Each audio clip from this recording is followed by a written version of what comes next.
Hey everybody, welcome back. Mike from Spectre Comics. Today we're doing another original trilogy Star Wars drawing video. We're drawing C-3PO, and this is to complement the R2-D2 video I did just a few weeks back.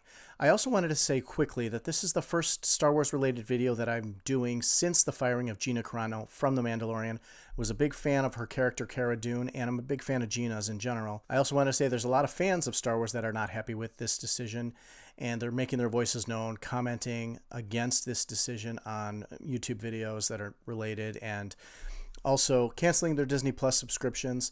If there is a silver lining with all the backlash that is occurring due to this decision, if there's a silver lining, it's that Kathleen Kennedy loses her ability to ruin Lucasfilm, gets let go or moved to another position, so she can't impact what's happening with the franchise, because I feel like they had done a really good job bringing the fans back on board with The Mandalorian and the excitement of season 2, and now it's just all going back down into the dumpers. So that's all I wanted to say on that topic. Let's get back to drawing C-3PO.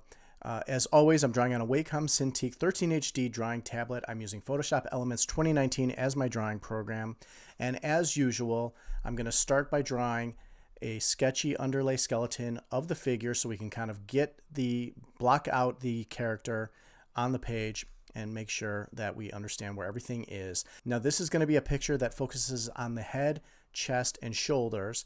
I wanted to really focus on the face and the head of C-3PO because I've had problems in the past drawing this character before, and I really wanted to make sure I got the face right. So this is really just a quick study on getting the facial features correct for the character.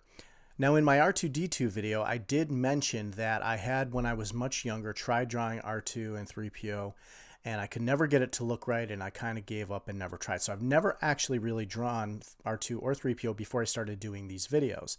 Now the R2-D2 video came out pretty well. I was pretty pleased with how that turned out, and we'll see how the C-3PO video turns out here and see how accurately I get his face. So after getting the underlay sketch kind of blocked out, we're going to create a new harder layer on top that's going to be dark black lines, which will be the finalized layer. And even though this is going to be our final layer, we're going to start out really sketchy and just kind of getting, now using the skeleton underlay as a block of where everything is. Now we can kind of start adding the detail of the face and, eyes, nose, the mouth. Now 3PO is a robot. He has very simple features. However, the face is a lot more detail in it than it looks. So one of the things that makes C-3PO's head hard to draw and hard to make look accurate is, just like the Stormtrooper video that I did not too long ago, I had the same problem. There's a lot of curvature to the face and not a lot of hard lines that define the features of the face. So when you end up coloring and adding some shade and shadow to it, it's a little easier to add the curves and kind of imply where a light side and a dark side of a surface is because of the curvature. When you're just drawing line work, it's harder to find that, and I'm trying to get that all settled before we actually color. We will color this drawing in the second half of the video, but just getting the line work properly to make the face look correct is what I'm going for here. So you'll notice that I'm starting with really sketchy lines, getting the eyes, nose, mouth kind of defined, and then the whole curvature of the face and the head, and there's a couple of subtle lines. There's this piece that rings the head around the top. That's where the two pieces, the front and back piece of the head, come together and attach. Then there's little screws at the neck, and then again there's a little detail in the chest and the shoulders, and we're just starting to define all these things, and we'll start really sketchy and start paring down our lines, shaving down our lines to kind of more accurately define where the lines go. And I've also mentioned in other videos that I like to use line weights to define depth. It helps define depth and gives a little weight to the line when you add a heavier line weight in some areas. It's also good to add line weight when you're doing curves. So that's how we're kind of starting with this drawing. Now, I did put the eyes on a separate layer, and the reason I did that is because the eyes have a little more detail, and I wanted to be able to isolate them. There's vertical lines that go through the eyes. Those are actually a different color. I'm not just going to make them black, so I'm going to actually add a little tint to them, a little reddish tint to them. And the eyes do glow, and there's a little pupil in there. But the eyes I wanted to put on a separate layer so I could kind of play with them and not affect the rest of the drawing if I ended up not getting them the way I wanted. So those are isolated on their own layer. And again, I use layers in order to be able to try different things. I'll put something on top. Let's say I don't get the eyes just right or the mouth just right, but I don't want to erase the one I sketched out on the final layer.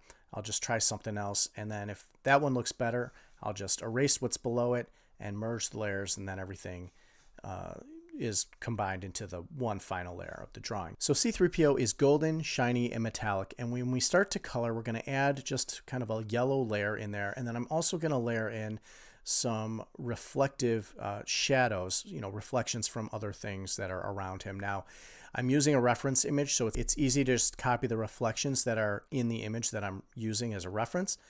But I'm also just going to use some basic darker areas. So we're just going to create a shadow layer that goes on top, and we're going to actually use multiple layers to get multiple levels of shade in there.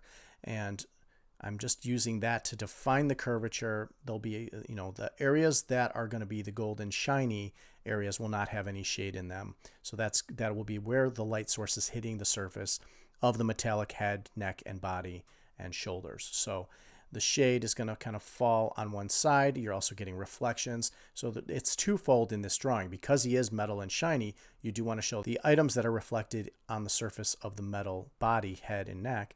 But you also want to show in shadow there'll be some light areas and some dark areas. Now I just put a basic yellow in there just to start the drawing, but what's going to happen is I will play with that once I get a little further into the drawing. It's just to kind of get some color onto the page right now. I'll just play with the hue, I'll tweak the color a little bit, and just to get it a little more accurately, I don't like this cartoony golden color that I've placed here. I do want to say that 3PO's face was a little easier to draw than I thought it was going to be. Again, I mentioned that I did try drawing this when I was much younger, did not succeed, and I kind of gave up because I could never get it to look just right. So I was pleasantly surprised when I started drawing this picture that the face wasn't as difficult as I thought. Now, again, I'm older, wiser, and hopefully a better artist at this point than I was when I was much younger. So I do expect my ability to do things, to draw things a little better now than when I was younger. So it was easier than I thought it was. I guess I remember it being really hard to draw. There wasn't a lot of various detail to get in there. If you just follow a couple of simple, if you look at the way I draw from the start of the video and just kind of blocking out the various areas. And that's one of the things I've learned as I've gotten better at drawing is to just block things out. Figure out where things go, and then you can kind of refine the lines. And that's helped turn this into a video. I do want to point out that after I finished the drawing, I did realize a big error that I made that actually now that I know about it, it kind of bothers me. And that's the proportions between the eyes, the nose, and the mouth are not accurate based on the image that I used as a reference. So there's a little more distance between the eyes and the nose than there should be, and the mouth is not properly positioned. Now, again, drawing looks okay. It's not horrible, but I did start to notice that. And when I'm going for extreme accuracy, this is just something that I noticed that wasn't accurate. But again, we're just making an image and seeing how it turned out, and I think it turned out pretty good. Anyway, here's the final drawing of C-3PO. Go ahead and follow me at Space Misadventures, my Instagram. I'll be posting this image there along with a lot of my other art. Would love to have you check out that feed. Go ahead and like the video, subscribe to the channel, and in the comments section, let me know who your original trilogy favorite droid was. I'm sure we're going to get a lot of votes for 2-1B. That is it for this video. We'll see you next time, and have a great day.